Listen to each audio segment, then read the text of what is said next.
Major support for Out to Lunch is provided by the law firm of Jones Walker. Established in 1937 with over 375 attorneys and offices throughout the U.S., providing a comprehensive range of services to a local, national, and international client base. JonesWalker.com. And by Business First Bank, with locations throughout the state, including 11 offices in the Baton Rouge area, providing personal and commercial banking, treasury management, and wealth solution services to help clients succeed. Business First Bank. Banking with greater momentum. At b1bank.com.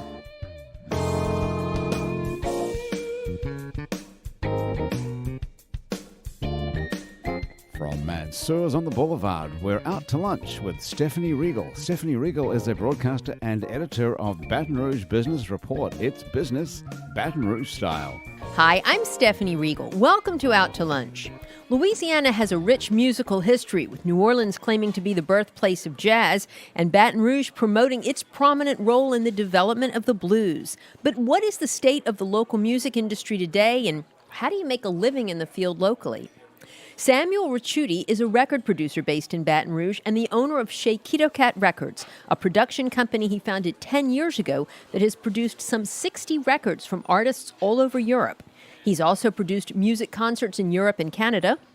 Samuel's record label seeks out hidden gems, artists that you might not find out about otherwise. And he takes credit for launching the careers of several musicians now thriving on the indie music scene. Samuel does it all from Baton Rouge, where he is also a French teacher at the Runnels School. Samuel, it's a pleasure to have you here with us today on Out to Lunch. Thanks for being here.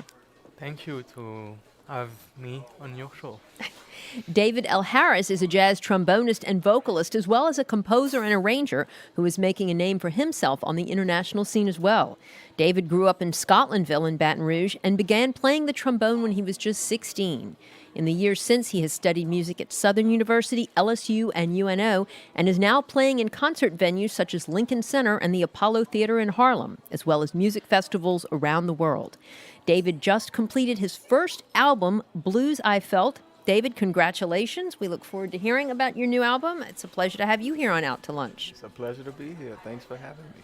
Well, Samuel, I'm going to start with you, an independent record label based in Baton Rouge, run by a French teacher, and all the artists are Europe. What was the impetus behind Chez Kito Kat Records that started? I started the company 10 years ago when I was studying for my PhD in sociology of music, and I was learning about record label, independent record label, and I just decided to produce music because I play music and I know a lot of musicians.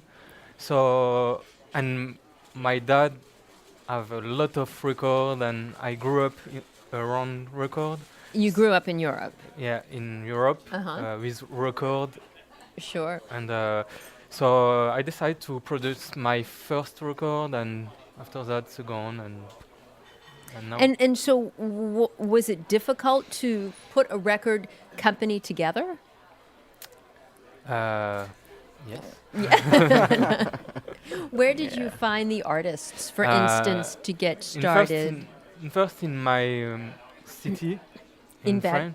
Okay, so you went to Europe, back to Europe. I come from France, from my city and from Luxembourg, because I lived in Luxembourg, in Belgium.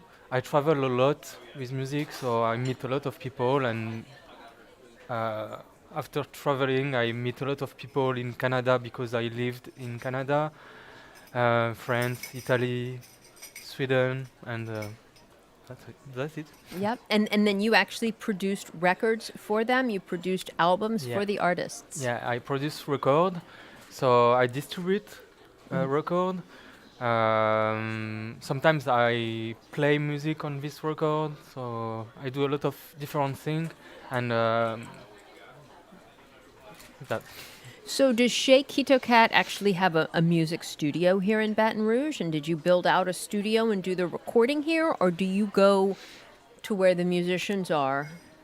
So when I talk about produce music, it's more pay to produce the record. It's like to build the record. I don't record. You don't actually do the recording yourself? I just pay for the object, and I distribute the object all around the world. So you're the distribution end, right? The money guy, the business guy Yeah, that gets it out there. But it's independent, so it's not a lot of money, but it's but it's my job.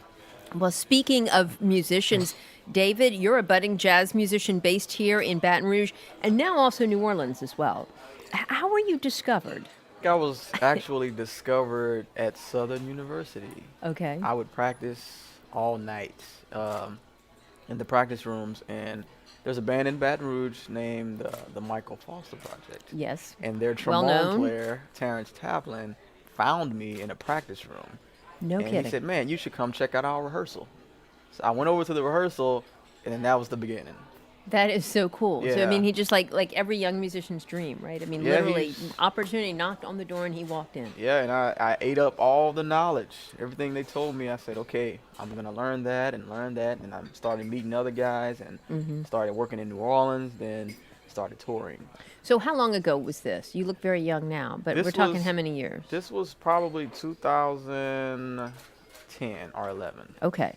Yeah, I started playing trombone in 2004. So I had my first international tour in 2011 when I went to China with that band, with the Michael Foster Project. Wow. So yeah. So you're based in Baton Rouge and New Orleans. How maybe that's just a very political way of saying that you're from Baton Rouge but you live in New Orleans. I live in Gonzales right now. Perfect, you're in between. Yeah. But I literally spend maybe 5 days out of the week in New Orleans. Yeah, I would assume, and being from New Orleans myself, it's obviously a better music scene. Definitely.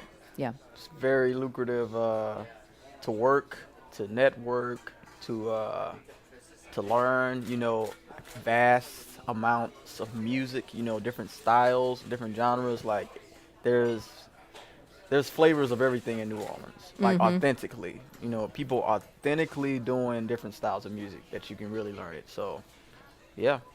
What now? Well, I mean, both of you being in the Baton Rouge music scene, I mean, there is so much potential here, and There there are is. artists, and yet we're not quite getting the act together. What do we need to do? I think we need more venue More venues? Yeah. Yes. because there are a lot of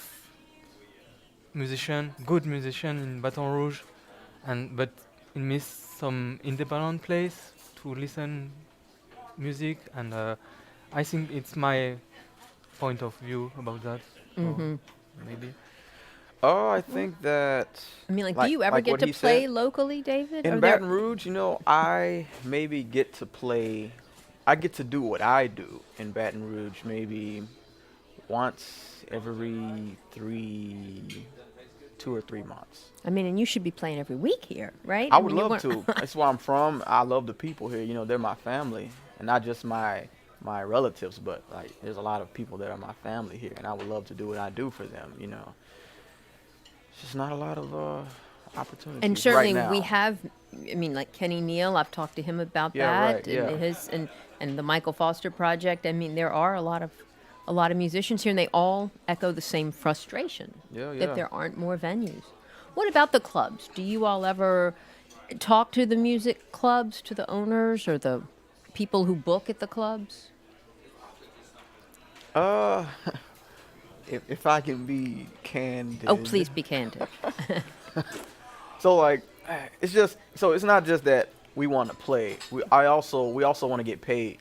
Right. We also want to get paid, what we deserve to get paid when we play what we play. And that's just kind of hard, So Yeah, so we that's talk what. to lots of clubs. That was my next question. Yeah. Can someone in the music business support themselves in Baton Rouge, make a living?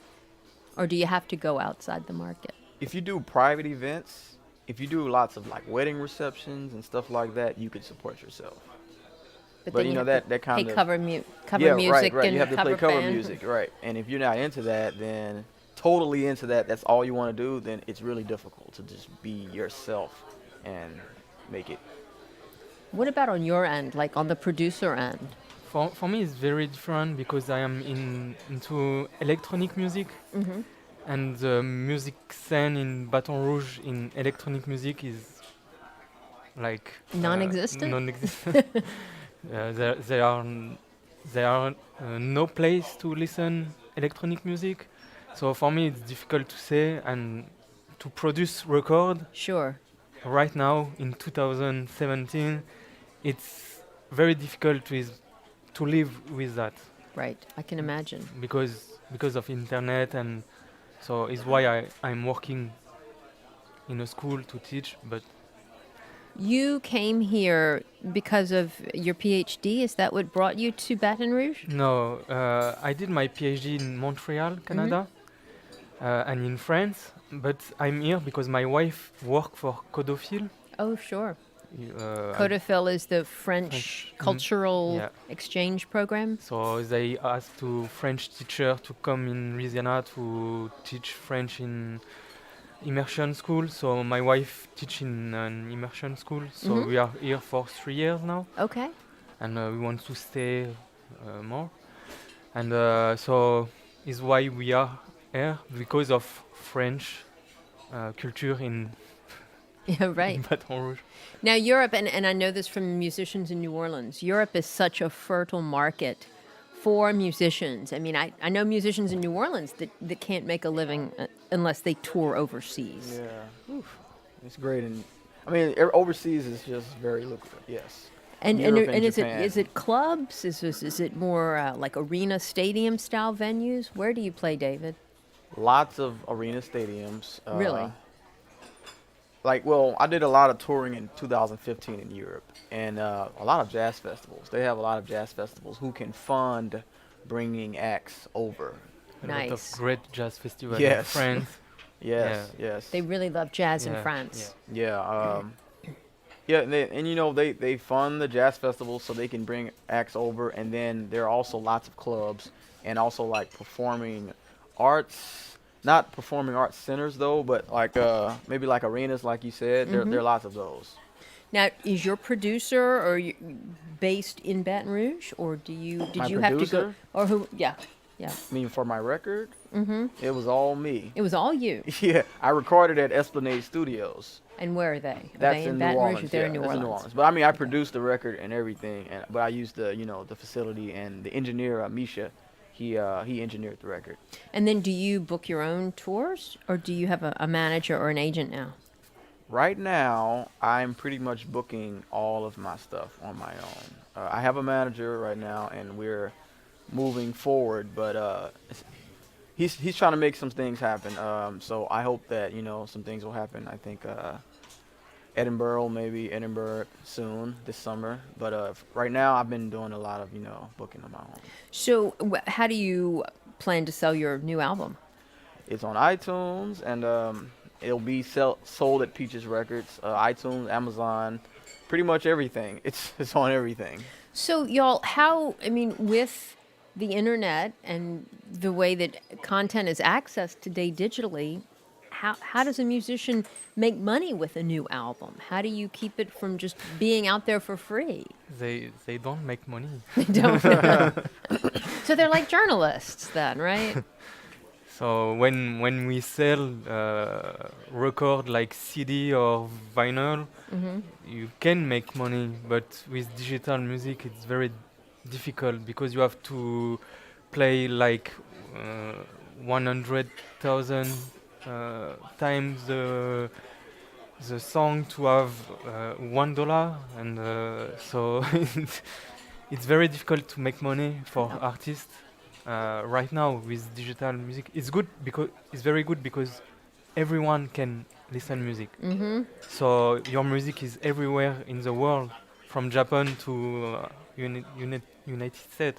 But for money, it's not a It's good tough time. with money. It's Yeah, very- yeah.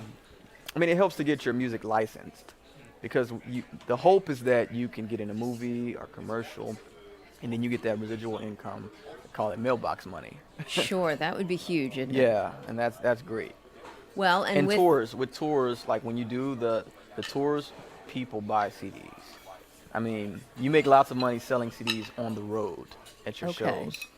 You're listening to Out to Lunch. I'm Stephanie Riegel. We're talking to musician David L. Harris and Samuel Ricciuti, owner of Chez Kito Kat Records. Samuel, does your label only produce electronic music? I mean, I had said indie music, but I didn't realize that it's only electronic, or that's just your favorite or your specialty? It's mostly, we can say, 80% of electronic music and 20% of experimental music, like noise music. Experimental, okay. Yeah, noise and or like psychedelic rock and a lot of instrumental music.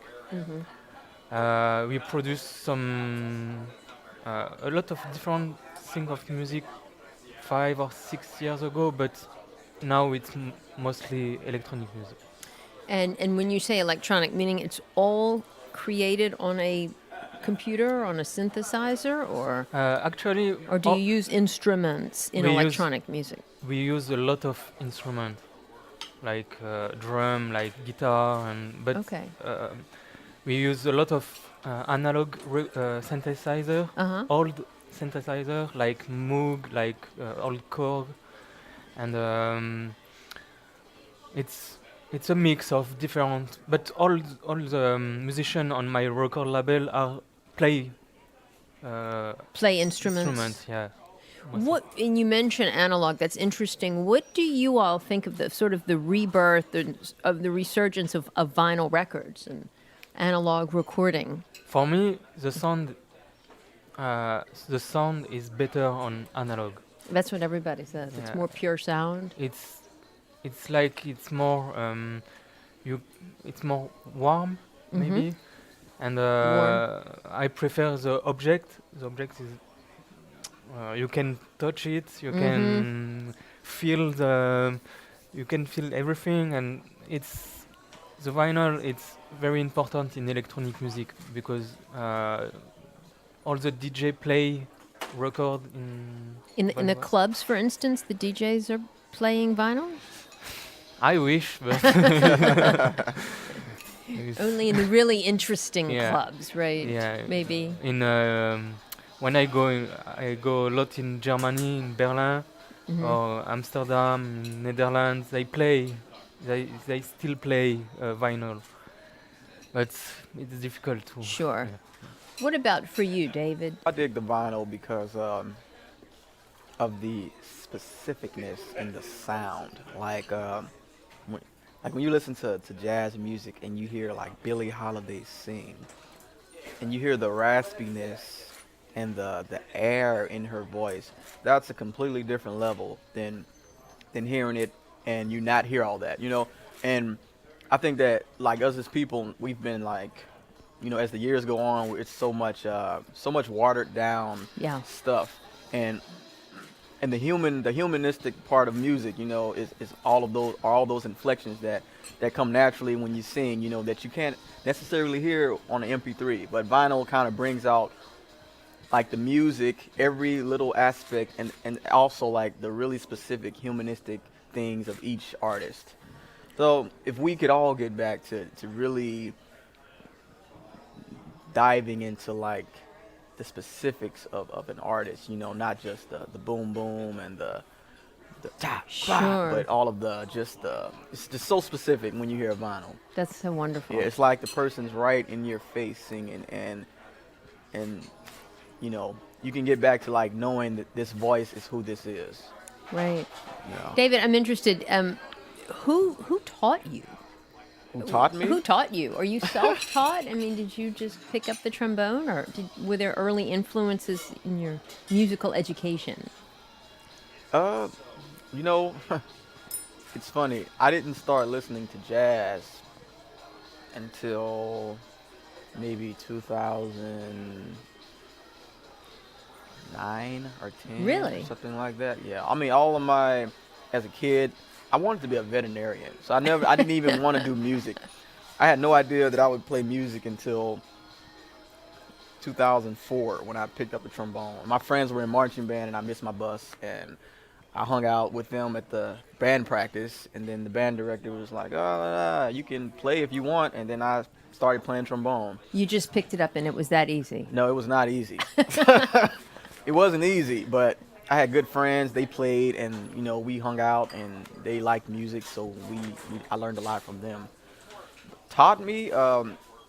There was a low brass instructor at Southern University. His name was Frank Chimay. He played tuba, but he taught all of the brass instruments. Then I transferred to LSU, and then I had a great trombone teacher. Her name is Jeannie Little. Okay. She taught me a lot.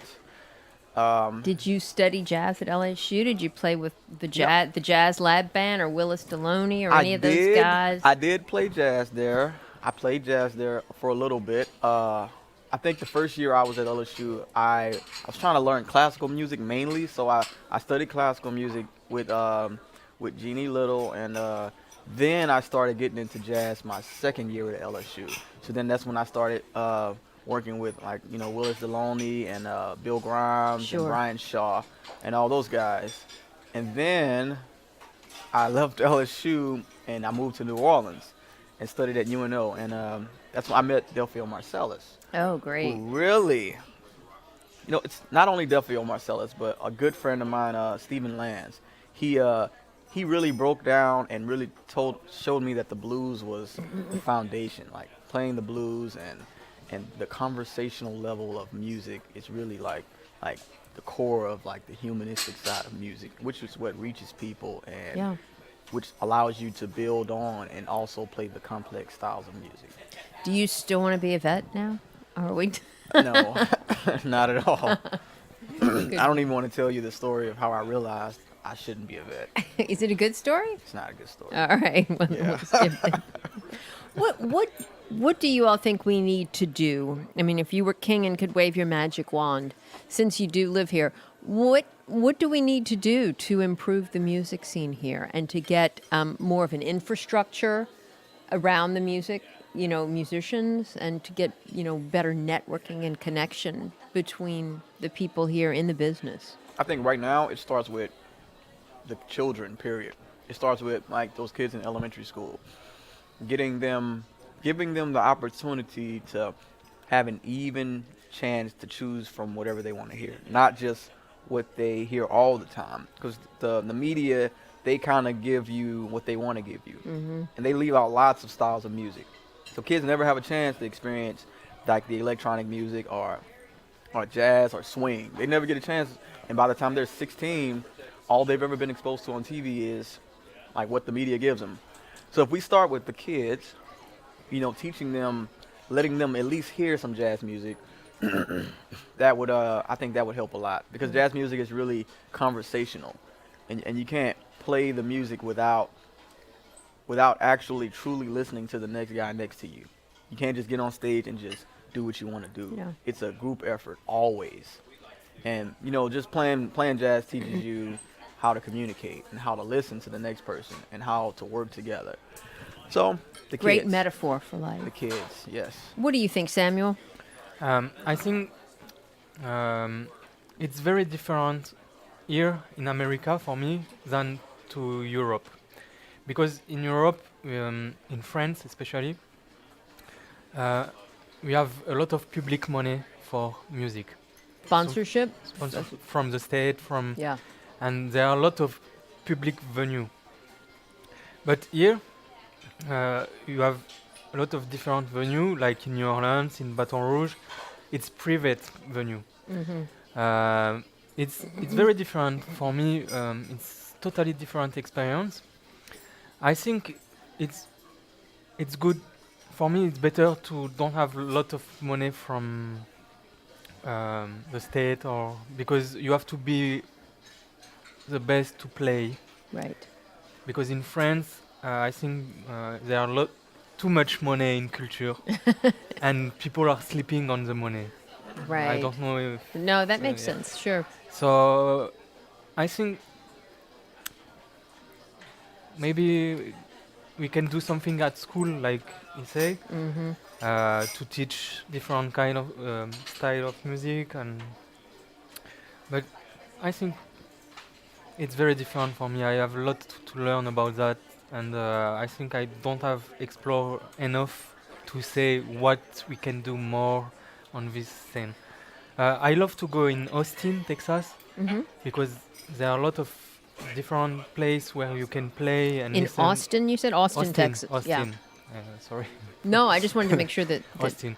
And if I don't know if every city in the United States will be than Austin. No, Austin is unique for sure. But, well, I'm glad that you, Samuel Ricciuti, and David Harris are doing your part to bring culture and music to Baton Rouge and hopefully enhancing the cultural and artistic scene here. It's refreshing to see homegrown talent and talent from the outside trying to cultivate homegrown talent here. So thank you all for sharing your stories and for being with us today on Out to Lunch. Thank you. Thank you. My guests today on Out to Lunch have been Samuel Ricciuti of Chez Kito Kat Records and David L. Harris, musician. You can find out more about Chez Kito Kat Records and David Harris by following the links on our website. It's batonrouge.la and wrkf.org. Today's show was recorded live over lunch at Mansurs on the Boulevard in Baton Rouge. Mansurs is open for lunch daily from 11 to 2, for dinner nightly, and for brunch on Saturdays and Sundays. The producer of our show is Grant Morris. Our technical producer is Eric Merle. Our associate producer is Peter Ricciuti. And our Baton Rouge business consultants are Charlie D'Agostino and Ann Edelman.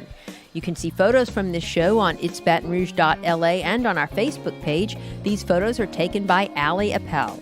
All the music on Out to Lunch is composed and performed by Mitchell Foreman. You can find more of Mitchell's music wherever great jazz is streamed or sold and at mitchellforeman.com. You can get this show as a podcast, you can listen to past shows, and you can keep up with us on all kinds of social media by going to our websites. It's batonrouge.la and wrkf.org. Out to Lunch is a production of INO Broadcasting for itsbatonrouge.la and WRKF 89.3 FM. I'm Stephanie Riegel. Thanks for joining me. I look forward to meeting you again next week around the table here at Mansurs for more business Baton Rouge style on Out to Lunch. Major support for Out to Lunch is provided by the law firm of Jones Walker.